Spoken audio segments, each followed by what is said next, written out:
Hey, Mama. Welcome back to the Mom Walk Collective podcast. I'm Jamie. And I'm Ari, and we are two moms just trying to navigate through motherhood. I need to tell you guys a funny story before today's episode. We're going to talk all about my divorce, co parenting, single mom. But I have a funny story to share first. So, I have been on this kick of going and finding magnesium. I need to research more. This obviously will come into play the more you hear the story. But I hear like magnesium helps you a ton with your stress, with your sleep. I haven't been falling asleep really easily lately. And so for 2 nights in a row, I took melatonin. And I don't want to mess with melatonin because your body will stop creating it if you take it artificially. So I was like, I will get magnesium. Most people are depleted in magnesium, yada, yada, yada. So I go to the store today. I go to Sprouts, which is like a healthy grocery store. Like they don't sell traditional. It's like they have supplements and all of that type of stuff. They don't sell like traditional medicine. And I buy a magnesium and I come home and I make it it's in powder form. So you like have it dissolve and then you can add it to whatever drink type of deal. And I tell my mom when she gets home from work, and I'm like, yeah, I bought magnesium. And she goes, well, let me look at it when you get home, or when I get home. And she's a nurse, so she like has some background obviously in medicine. And she looks at it, she goes, Jamie, this isn't going to help you sleep, it's going to help you poop. And I'm like, what? Little did I know, and if you didn't know this, there are different types of magnesium. There is one that's going to make you regular, and then there's one that will actually help manage the stress and help you sleep. I'm learning what one is: magnesium glycinate, that's the one that's going to help like actually relax you. I bought magnesium something else. That's just going to get me regular. So, Well, y'all are on the supplement game. Make sure you actually know what you're doing because my yeah, mom's girl like, got the wrong one. She's gonna have the runs. yeah, I'm glad I like the packaging says start small, which also made me really question. It says like start with a half a teaspoon and work your way up to 2 teaspoons. Makes sense. So there's that. Well. Well, if you need a good, I'll check what type mine is, but I got a good one from I had to look it up. Magnolia Wellness. Have you been there? It's like an No. acupuncture studio in Costa Mesa. Really phenomenal. But they have supplements, and so when you go for like your assessment and everything, they can recommend different products for you. So I will check because I don't remember. Yeah, you should I'm let me pretty know sure. what type of Yeah. magnesium you have. All right, I love guys. it. Well, we're gonna like jump into the deep stuff. This episode's gonna be just focused on where Jamie's at currently with her divorce, co-parenting, single mom. I don't like labeling. Like I like how you had a call out one time of like, I'm not gonna label myself as a single mom. I'm Because I solo don't want. parenting right now. Yes. Because I don't And want to be then single forever. yes. And then ideally, we're going to bring on another single mom for Jamie and her to have a conversation on a future episode. So, Jamie, do you want to give us like just a quick little status update of where you're at currently? Yeah, I'll give background to anyone who hasn't, or actually, I'm just going to plug our older episodes if you haven't heard like my birth story and kind of where things are at. So I haven't been with my son's dad um since 2 months before my son was born. So it's been over a year that I haven't lived um, with my ex husband. So we were married 5 years before I filed for divorce. Um, you guys can go back and listen to kind of my birth story, talks a lot about just the dynamic of where things were. Um, I have been feeling the different stages of grief at different times. So I think some of the hard things that have been really, really overwhelming as a solo parent that I'm just realizing is why it's never made to have a kid by yourself. Lately has been when Lincoln gets sick. So dynamic wise, right now, Lincoln sees his dad Mondays and Fridays for 2 hours. This has come about just because of previous things that had happened. His dad kind of went away for a few months, and so this was the transition of what we agreed upon coming back. And when he's with his dad, they kind of have freedom to do things. So he's around just other kids, could get sick. I also am a very active mom, so we're out at coffee shops all the time and play dates and playgrounds and all that type of stuff. And Lincoln has just gotten sick a lot. And I don't know if it's just because he's a baby and gets sick a lot, or if other things like have come into play of poor immune system. I was on antibiotics when he was born. Like I was on an antibiotic drip when he was born because I was running a fever. So I don't know if that did something with his immune system. But being a solo parent and dealing with a sick kid is extremely exhausting. Mm-hmm. And anyone who has a sick kid knows that it's really hard in general because you don't know what they need and they can't tell you what they need, and you're just playing the guessing game, and you don't know if like, oh my gosh, is this teething? Is this lack of sleep? Is this because your belly hurts? Is this because you have a headache? Is this because you have body aches? And that's ear just like infection, like yes, whatever it could be, you have no idea, and you kind of have to just play like the doctor before you see the doctor. Like, is it worth exactly. going to the doctor right now? Literally, exactly. Where that is just a parent in general, that's hard. So like I want to empathize with every parent out there. Like, holy cow, no one preps you. That was not in the like, here's the parent manual. Like before your kid can speak when they're sick, it's gonna be hard. Yeah. You hear about So, sleep, but you don't hear about being sick. And then yes, how like if the parent gets sick as well, yes, it's like, there's no help coming.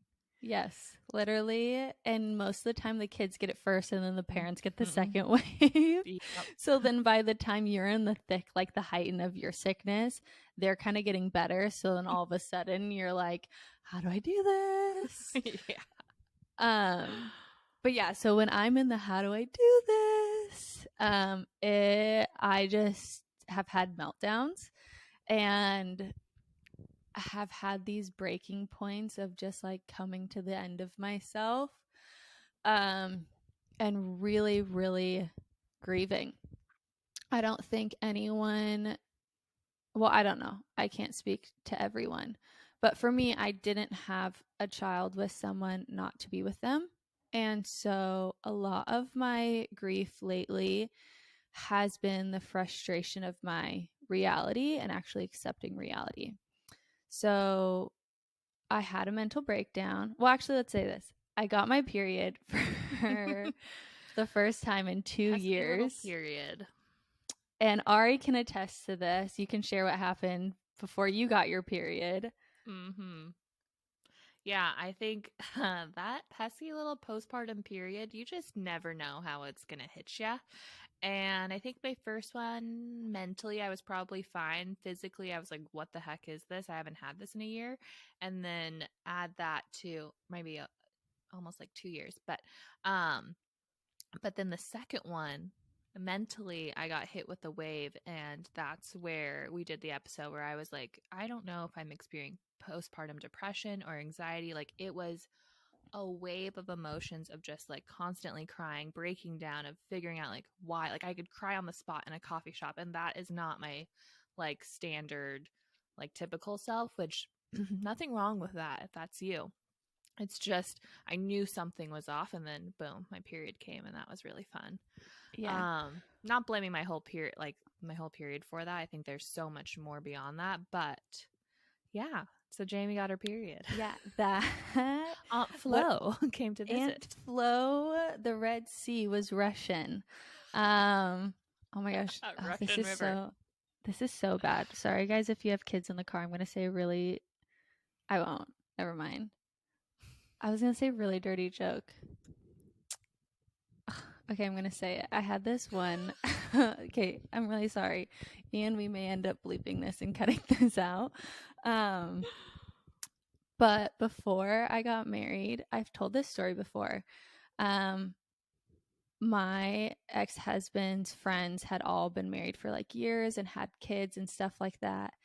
And they invited me to a mommy and me play date, which at the time I hated. I literally came back and was like, that was so inapplicable to my life. Why would they put me there? They were talking about sex and birth control and all this type of stuff. And were like, talk to me like I was a virgin and like had no idea who I was. I don't know. It was just ridiculous stuff. But I can remember one of the moms was talking about, doing the dirty when you're on your period. And she goes, yep, he just enters the Red Sea.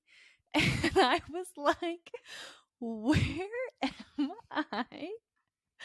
Like, what is going? It scarred me, as you guys can tell, because I still remember like 7 years later the conversation. So yeah, anyway, back to periods, back to my mental breakdown. But yeah, Lincoln's been sick. I got my period.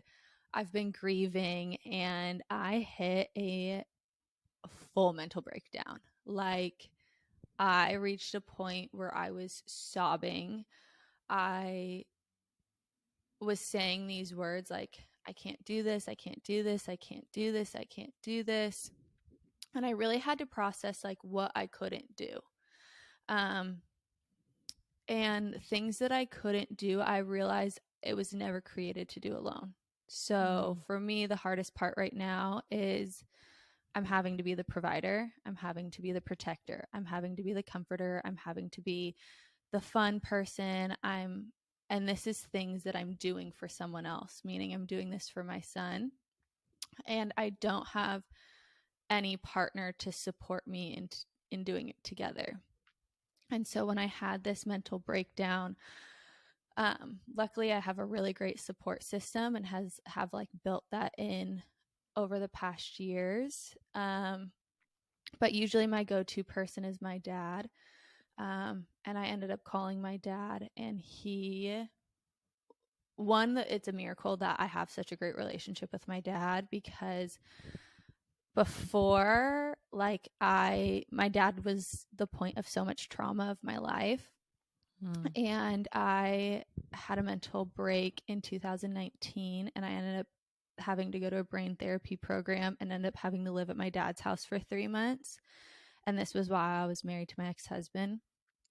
And during those 3 months, it completely reconciled the relationship with my dad, where therapy allowed me to have compassion for my dad and allowed me to understand forgiveness towards my dad, and allowed my dad to have humanity instead of idolship in my life. Like, I idled a parent should do this, and like put him on a pedestal, and so much stuff where that was a big growth part in my life, which also is giving me a lot of mercy in my stage right now towards Lincoln, of allowing myself to have humanity and trying my best to give him the best.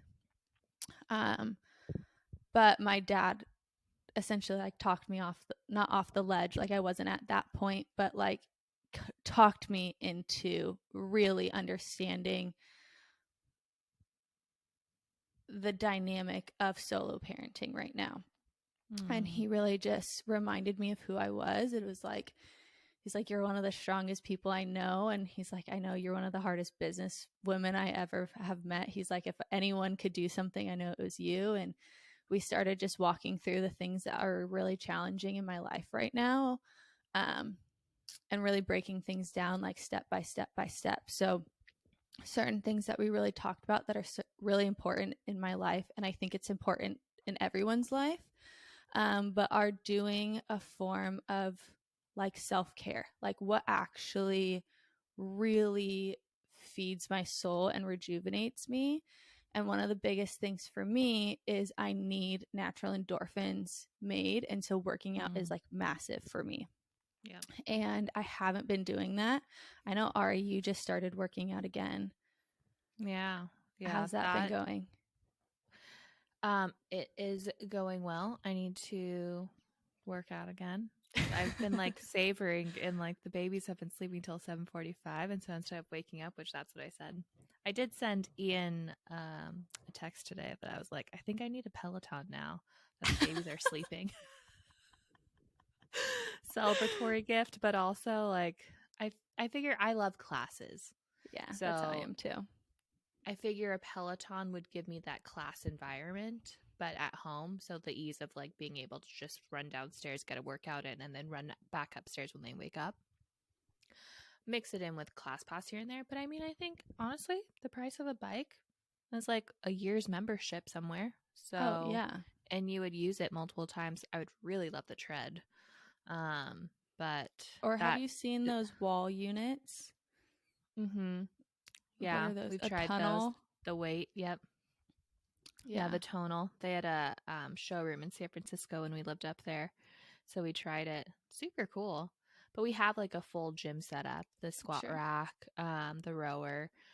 It's just making room for a treadmill would be unique. So the bike would be able to fit.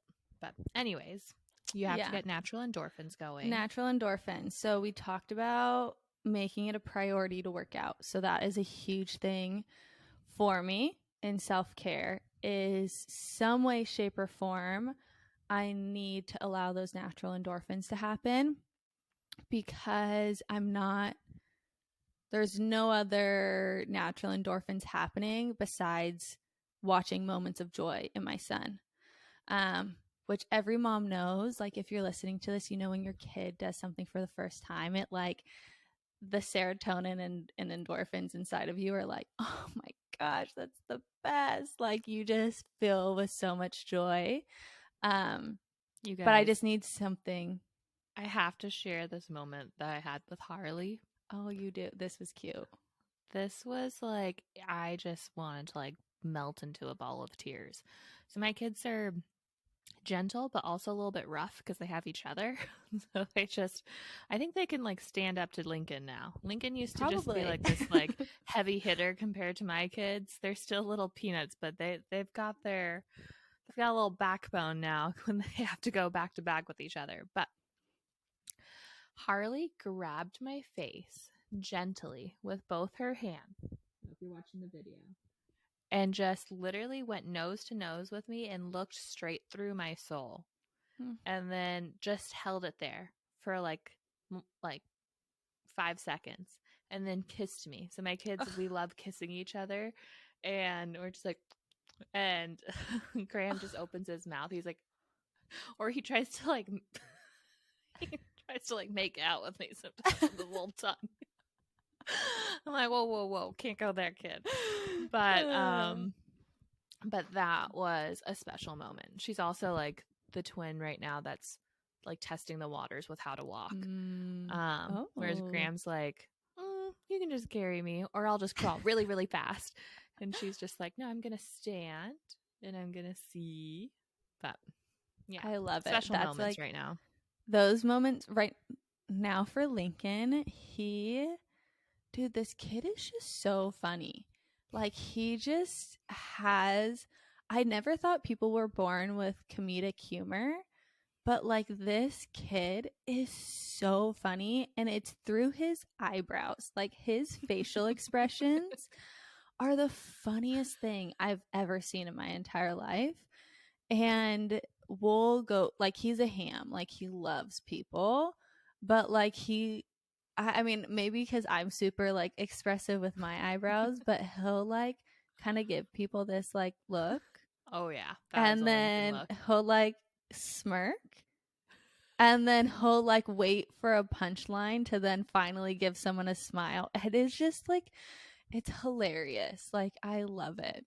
And I'm like trying to get him really into like different types of music and he loves to like completely like rock out. So those moments have been so special and it's been so great, but I need something that gives me that same excitement outside of motherhood.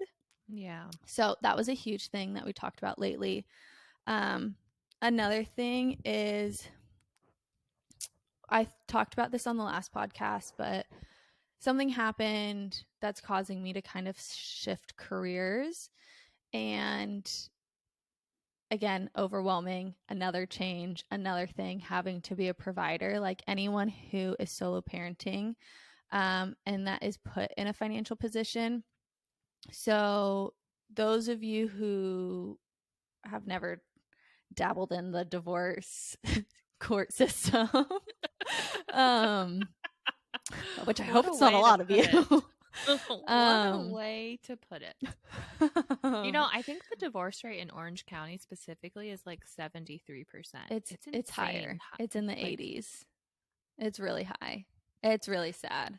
That was one thing that Ian and I were aware of when we moved down here, of like, okay, like, not saying it's much better in the Bay Area. I don't actually know the percentage, but I just know Orange County is particularly high.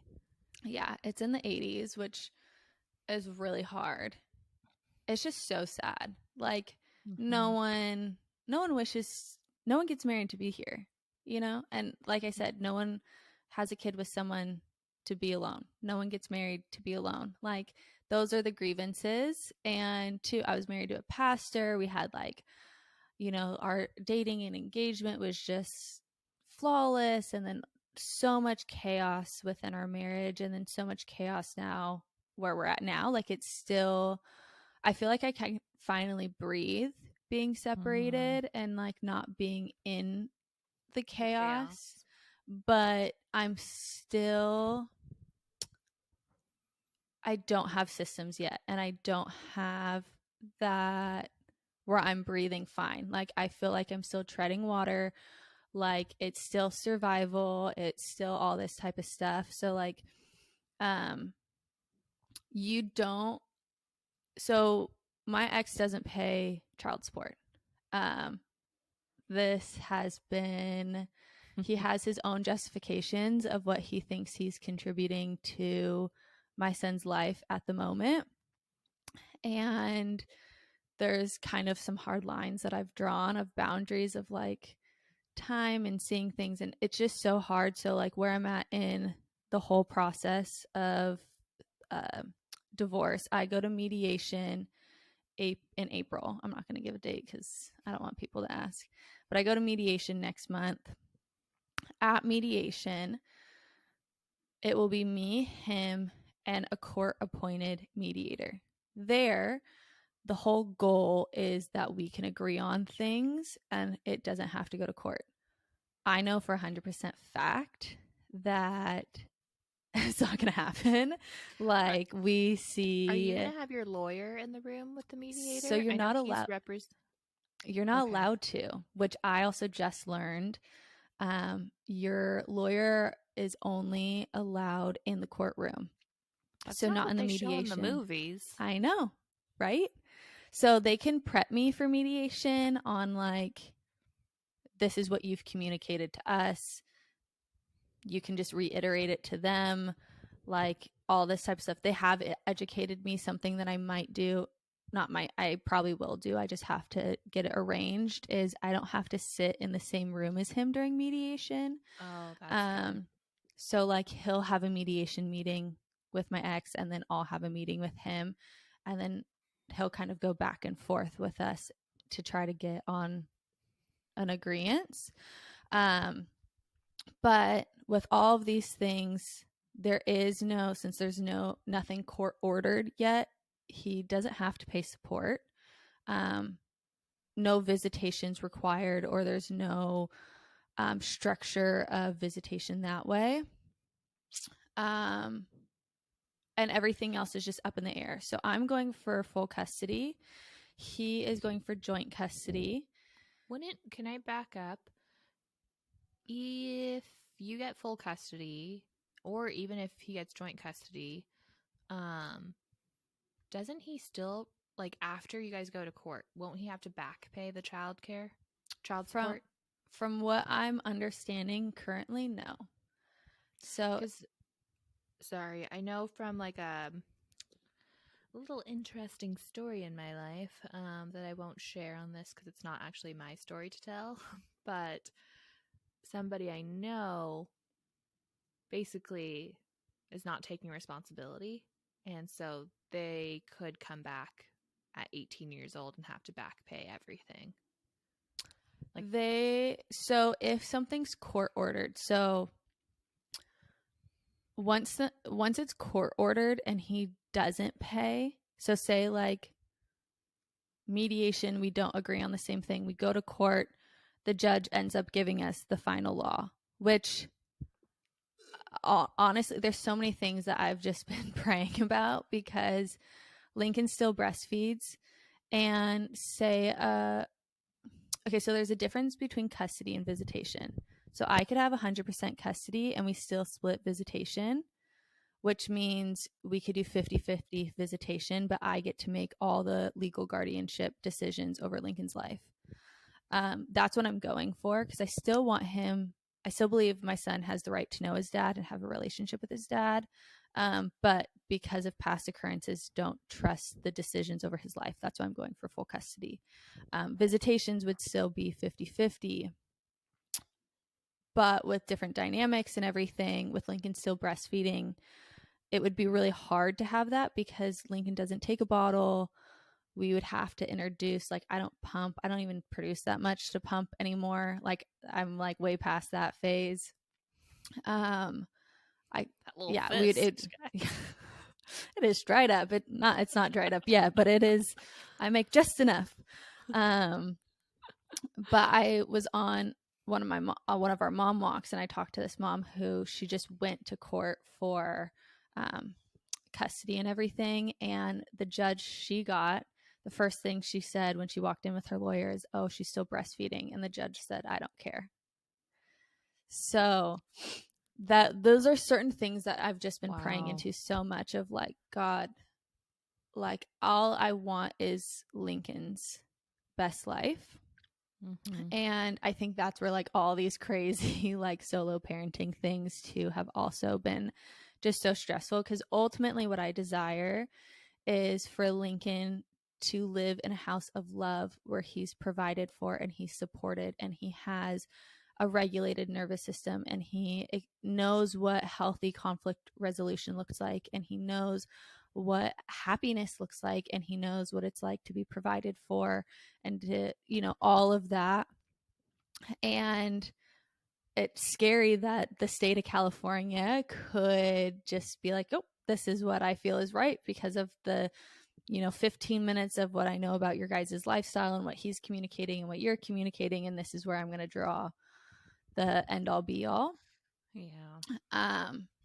So if we go to court, something like that, they say, "Hey, you have to pay X amount this month," and he decides not to pay it, he still legally has the right for visitation, whether he's paying support or not. So he could not pay a month and still see him X number of days that month, and it wouldn't matter. What I would then have to do, and I'm not saying this is going to happen, I really hope he's going to be a great dad and wants to provide for his son, but in whatever way he feels like he doesn't need, I don't know. I'm not going to speak for him. But there are then things that essentially the court system would just go to his employer and take the funds directly from his checks. Wages. Yeah. I hope nothing gets like that. He also grew up, actually, I'm not going to say it because that's his story, but this system isn't unfamiliar for him. I'll just say that. His childhood was pretty hectic. So I don't know how it's going to go.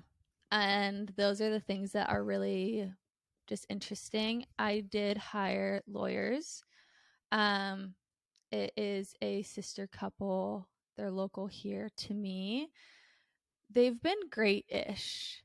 Wait, a sister couple? What does like that they're mean? partners. So it's not just sisters like that are running. Okay. that run the law firm that are doing Got family law. Sister partners, not sister couple. Yes. Ew. Sister pair. That's why I was like, huh? What? You're like, Jamie? No, it's two women, which I hope would help me in being a mother in this case. They've been okay. They usually are dealing, like, guys, I'm going to be honest here. I have nothing to claim in this divorce. Like, we were like, quote unquote, broke in the sense of like, we don't have any houses, we don't have any investment properties, we don't have any big assets. Like, really, there's like not much like we had going on. Like, we did a lot of trips. We spent our money that way. So there's like they're usually dealing with people with multi-million-dollar investments, like big type of stuff. So she's always like, do you have more that you want to claim? And I'm like, no. She's like, you're like, thanks for the reminder, lady. I'm like, dude, what's so funny when do you have a house that you want me to claim? I don't know.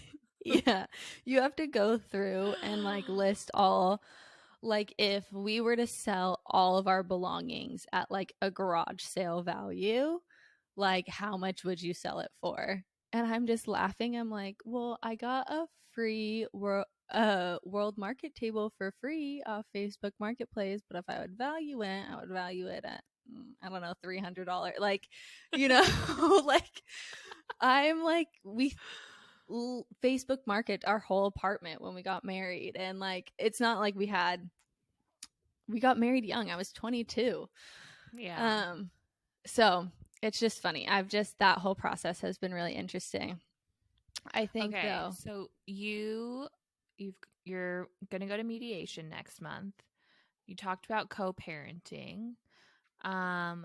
We've talked about holidays in the past and that being really a difficult subject. And with Lincoln's first birthday coming up, how are you feeling with that? Because you guys are going pretty big. I mean, yeah, Grandma Perry keeps coming home with stuff. So Grandma Perry, we were actually stuffing Easter eggs for Lincoln's first birthday right before this. It's interesting.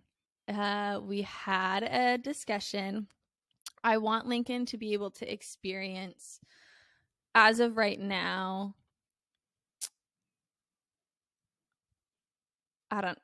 it's so hard because I know in the future there's no way we're going to be, I don't know. I say no way, but you also get to do holidays with your parents, correct? Mm-hmm. Yeah, my parents are divorced, and they chose to continue doing holidays together growing up, even after they got divorced. We even went on a trip after they got divorced as a family, which I applaud my mom for, because if we go back into that time, I've never had confirmation over this, but according to everything else, my dad had an affair, maybe multiple. And so for my mom to be able to like put all of that hurt aside and continue to have holidays together, continue to went on a trip together. I'm like, I have literally no idea how you had the strength to do that, but I'm grateful as a child because we weren't like shuffled around homes. We got to like really celebrate a holiday, and we knew when my parents had the correct partners or not in their life after, because one partner hated that we did joint holidays, and we're like, she's gone, gotta go, bye. And his wife now, my stepmom, amazing. Like, my mom and my stepmom drove from Northern California when my mom lived up there still to Southern California for my baby shower in the car by themselves. My dad was like, the two people that know me the best are going to spend 7 hours in a car together. He's like, I don't know how to process this. See, that's what I hear these stories and it just sounds so amazing. I want to get there. So for Lincoln's first birthday, we are doing it together. Really, I'm doing it. He's attending. Mm-hmm. Obviously Lincoln's first birthday, so it's not like he knows or anything any different. And in the past with holidays we've done, we're like, in the past we've done where my ex gets someone easily could freaking go on my Instagram and figure out who my ex-husband was. But yeah, he's seen him every holiday at some point for a few hours. I don't know what things are going to look like in the future. I want to be able to have that experience, kind of what your parents are able to do. But also, it depends on who my partner in the future would be and who his partner in the future would be, and just healthy boundaries. Can we honor and respect each other for Lincoln's sake, but also keep things very real? I don't want him to ever be deceived. And I think there needs to be like clear understandings once he's at the age that he can comprehend why we're not together, and how we're still able to honor and respect each other. It's not like he needs to know details, but just an understanding. So just for his age first appropriate information that he can receive. Exactly. So for his first birthday, he is attending. He asked if his friends could attend. And that was really hard for me because I have seen one of his friends at a few different outings. Orange County's really small, like in the essence that like you're gonna run in same circles at someone at some point. One of his best friends, I don't know, obviously it's his best friend, so he is gonna be loyal to him, but doesn't have the personal maturity to respect one another. And so I saw his best friend at two different things really close together, and he just like completely ignored me and was just like kind of like, why is she here, even though it was like my closest friends events and get-togethers and my support system and all of that. And when I had seen his friend at these two things, I called him and I said, hey, I want to let you know I saw your best friend at these things. I want to tell you before he tells you, but really weird. All this type of stuff. And he just kind of like excused his friend's behavior, which I'm like, whatever. So then when he asked about his friends coming to Lincoln's birthday, at first I said no.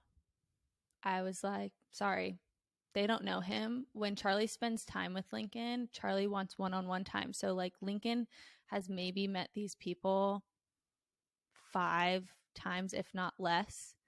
And I'm like, I don't want people there. Like, I just don't want that. And so then we had to have a really hard conversation. I said, I want this day to feel comfortable to celebrate Lincoln. And I don't want our dysfunction and our chaos to cloud the celebration that he's a year old, that we made it here, that he's healthy and he's happy and we're all of this. And that is my end goal. So how can we compromise to make that happen? And he's really great on the fact that he does understand some of his friends don't have the maturity level to do that. And so he agreed that those friends who don't have the maturity level can't be there. And the friends that he does believe that have the maturity level can come, and asked if they could. And I said, totally. That's great. Yeah. And let's hope mediation goes this well. Yeah. Let's hope. We put it out there.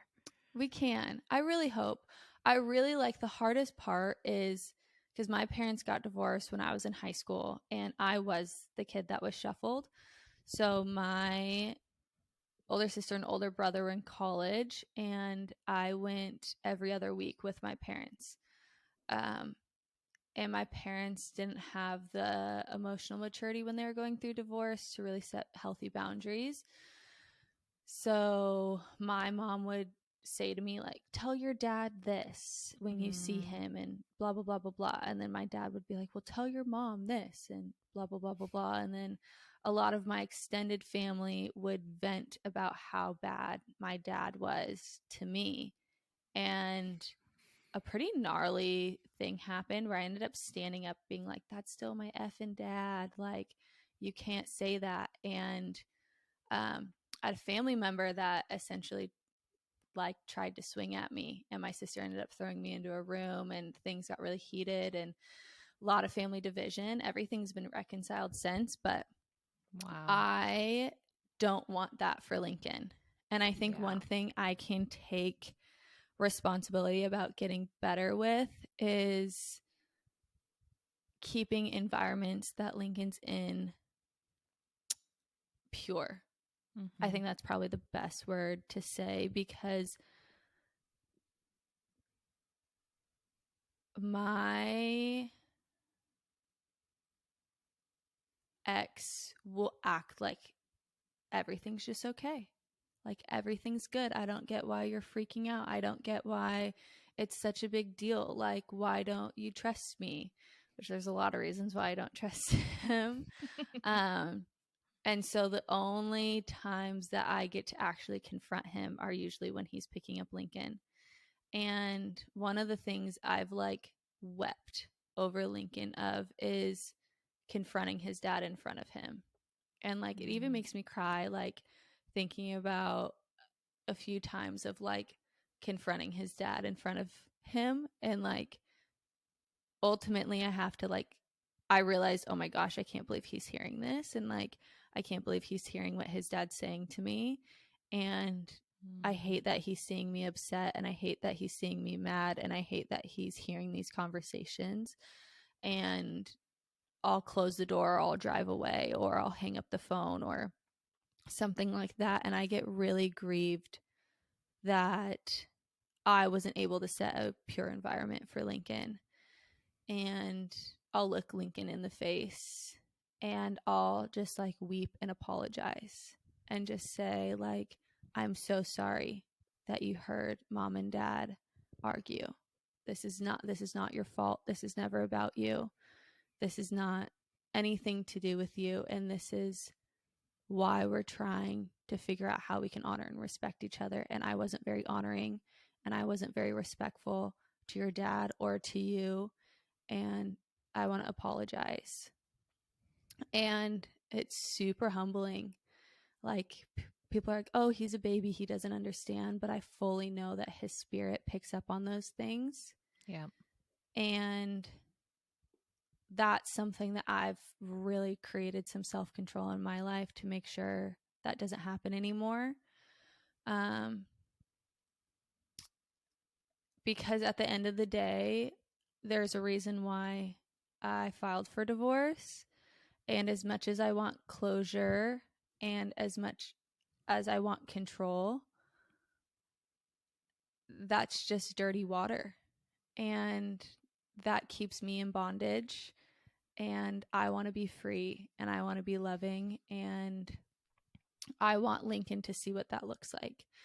So I think that is probably one of the biggest things in all of this process to be able to keep. Mm-hmm. And hearing stories like your parents of being able to do holidays together and you not experience that, like, would be amazing. But what I truly desire is for Lincoln to see me and whoever my future spouse is on a daily basis. And I know that if I stayed with his dad, he would have more trauma in his life than if I were to leave. And that was a hard freaking reality to accept.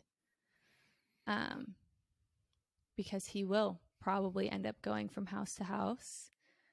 And I really desire for my house to be peaceful and full of joy and full of forgiveness and a safe place. And I need to do that now. And I think that is something in your control, right? You can't control your ex. You can only control the environment that you can create for him. You can control the actions that you take in front of him. Because I think the biggest question, I don't want to say the biggest question, but something that's very different than Ian and I both having divorced parents is he internalized that it was his fault somehow. And for me, I never took it that way. And I've been trying to like understand it over, the years of being together. Of like, why would one child take it this way and one child not? And I think it does, part of that is the role that the parents take in how they communicate the divorce and why that happened, and then their actions afterwards. Yeah. So I think you're incredible, and I think you will create an incredible environment, and I can only hope and pray that your ex will also honor that and see the power in that. Even though I know he's probably hurting and grieving the divorce as well.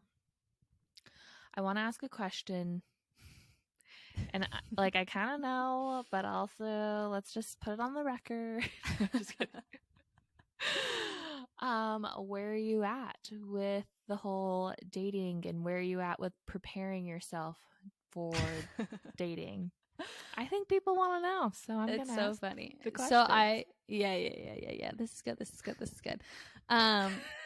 One, I had an epiphany. I am in no mental state to be a gift to someone.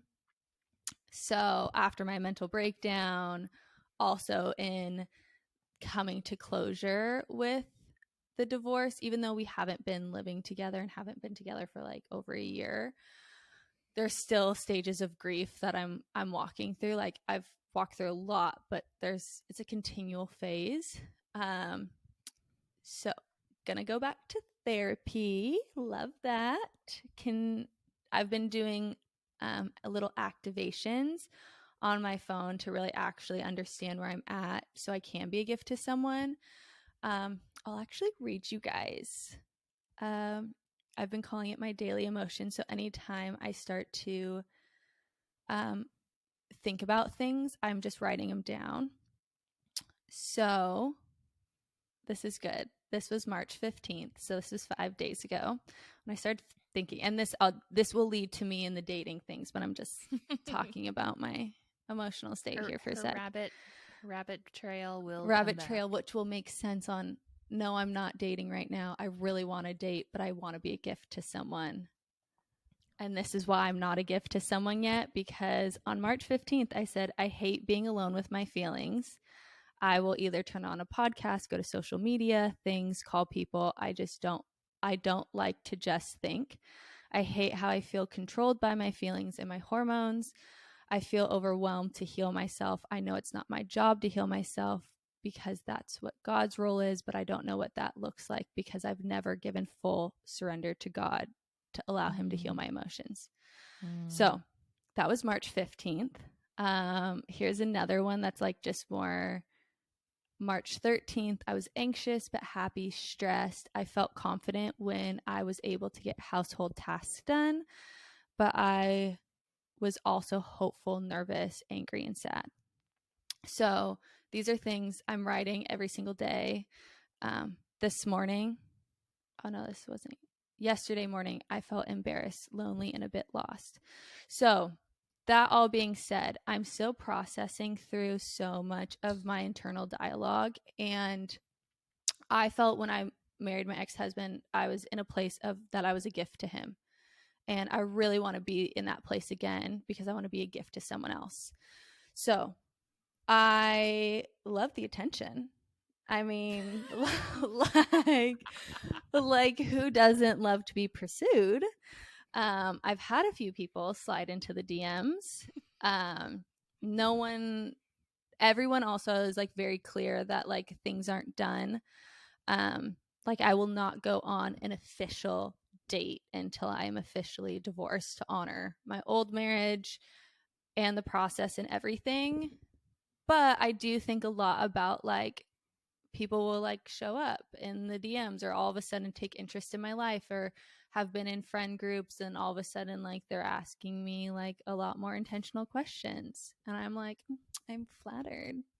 I have a baby at home. Like usually that's my oh my gosh, this is so funny. Okay, I won't tell the whole story, but essentially I went out to drinks for the first time in like years with a friend who's very single, not a mom, never been married, all this type of stuff. And this guy walked up to the bar and we were at this wine bar. So it like closes at 10. It's like not like a bar, quote unquote. It's not a literally rager. no, it's like they play jazz music type of deal. And this guy walks up to the bar and orders a bottle of wine, and we look over and he looks identical to Harry Styles, like identical. And my friend is like obsessed with Harry Styles, and I just don't care what people think of me. So she's like, Jamie, you have to say something. So I'm like, hey, you ever get told you look like Harry Styles? And he's like, he has an Australian accent. I know Harry has an English accent, but this guy had an Australian accent. Was like, oh, people tell me all the time. And he goes, the funny thing is, my name is actually Harry, and blah blah blah blah blah. We finished. I just got a glass of wine. Did you ask to see a driver's license? He showed us it, which is actually, his name is Harrison something or another. I played FBI. Okay. I found him on Instagram for my friend later that night. Which, if anyone needs help finding people, I'm your girl. But anywho, we are leaving. We just got a glass, and then we were driving home. And as we were leaving, that guy and his friend were like trying to have something more, like keep the night going. And they like were like, oh, where are you girls going? And I instantly was like, well, I have a baby at home, so I gotta go home. Like, don't talk to me because I'm a mom, okay? Like, I am very much so. I even used to do this when I was married. I used to, guys, I'm just very blunt, okay? She's I don't a care. Sassy pants sometimes. I am. Ari has now started to experience it. But even when I was married and friends that were single would ask me to go get drinks with them or whatever, like a guy, people would like put their arms around girls. And I thought that was so weird. Like, whatever, this guy put his arm around me and I literally like flung up my hand. I was like, can't you see that I'm married? That's really weird that you would put your hand around a stranger. Like, do I just walk up to you? Is it because we're in a bar? If we're on the street and you put your arm around me, like, someone would probably like get you arrested. So the fact that you're doing this, I would go off like that. So I stopped getting invited. and yeah, Jamie left the cool crowd. I did. So that's kind of how I am right now. Is I've set pretty hard. I throw things out there to set boundaries to make sure I don't prematurely step into a season that I'm not ready for. Your pendulum is swinging real hard on mom life. Yes. Do I desire to date? Do I desire to be with someone fully? And that's even why in some of my notes, it's like, I feel lonely. And especially like to raise a kid, like I want a partner. And this has been like something, and this will be the last thing, and we'll end the episode, and I'll bring on another single mom that we could talk more on these topics with. But I am looking, like, now when whatever people of interest like appear or whatever, one of the biggest things I look at is, are they ready to step into parenthood? Whether they are a parent themselves already, so they have an understanding, or they have a desire to want that in their life immediately. And even too, like, I look at a lot of things, like I'll throw people's names out to people or whatever, my close circle, and people will be like, I don't think that person would be ready to instantly step into being a parent, and it would have more stress on your guys' relationship, and would hate for Lincoln to experience that. So those are the things that I know the right person wants to love me and wants to love Lincoln. Is that the scariest freaking thought to think about right now? Of like, when you date before you have a family, it's like, whatever, it's just me, you know? I think it'll give you like a different perspective of the type of partner you need. Now it's no longer just for you. It's like, how are they going to show up as a parent, and how are they, like, what type of vision and life do they want to create with a family, not just, you know, a couple. I think I want to go back to your comment about being lonely. And I think even in a relationship, you can be lonely. And that's probably a portion of what you guys felt in your marriage with the chaos. Like, even though there was probably a constant action going on, there was some sort of disconnect that you weren't alone, but you were lonely. And so finding the right partner that you actually like is a true partner, you walk through life together and you grow, that's going to be a true marriage and a true partnership, and that will stand the test of time. So it will come. Good. And I'm glad that you are taking the time to heal yourself, because that's going to make it 100% more worth it to show up. I think I speak from a totally different perspective, because we got together when we were like 18 and we had to grow together to like make it work. But I think after a certain, maturity level, like it's better to come into that relationship more whole. You don't have to come completely whole. I think you can always grow and heal within a relationship, because you're learning from that person as well. But you don't want to come in the middle of chaos. Yeah. So agreed. And I feel really lucky to have amazing marriages around me. You and Ian, I just love your guys' dynamic, and what I've learned from my marriage and the chaos of it, and marriages around me that don't have chaos, is the pursuit of growth and humility and therapy and getting help and all of that. And it is so evident that you and Ian have taken humility and like have really learned to serve one another. There's another couple that I'm really close with, and they've also been together, like I think they dated 7 years and have been married a year, 2 years, that also just have such a beautiful, beautiful marriage and have really good examples around me, which it's just really refreshing. So that's why I said I like how you said in the beginning, I'm not a single mom. I'm solo parenting, because I don't want to be single for long. But if that could be 5 years, that could be however long. I don't know. Could be sooner, could be later. I just desire to not have to do this again, because it sucks. And I have faith that the next time it will, and I won't. And it's going to be amazing. But in the meanwhile, welcome to the process. Thank you for listening. Yeah, I'll if do the you cringe this time. Okay.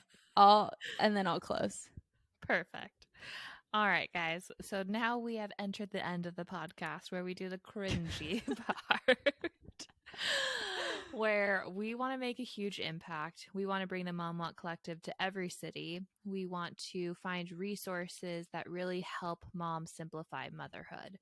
And so to do so, part of that, process is us growing this podcast so we can virtually show up for the moms. And so if you could like, comment, subscribe, wherever you listen to your podcast, whether that's Apple, Spotify, YouTube, we're on it all. Please do so, because that will help us tremendously take this to the next level. So, Jamie, close us out. Oh, you didn't finish the cringe. I'll finish the cringe. If you want mom friends like us, because we're friend and real, we've got what you're looking for. I tried to keep going, but I forgot the words or whatever. Anywho, go to the momwalkcollective.com. We have a walk finder. Type in your zip code, find the walk closest to you. If there isn't a walk near you, please fill out an ambassador form, and the first of every month we will get back to you. If the walk near you has gone crickets, we are currently doing audits on our city to make sure everything is up to date on our website. But if it's not, please email us. There is a contact form on there. We have a mother's market if you're in Southern California, April 22nd at Freelance Coffee Project from 9 to 12. We have 20 plus of some of the most premier mother-oriented brands, everything from formulas to carriers to strollers to snacks to self-care, everything. It's going to be there. It's going to be sick. You should just come. Be there or be square. Yeah, don't be square. Just squares out. So you should be there. Other than that, if you're a single mom, hit me up. I'm tagged on the main Mom Walk Collective page. It says founded by, has me. If not, if you don't want to go there. It's Jamie Easton, 2 N's. Other than that, we love you, Mama. We love you, Mama. Thanks for listening. See you next time. Bye.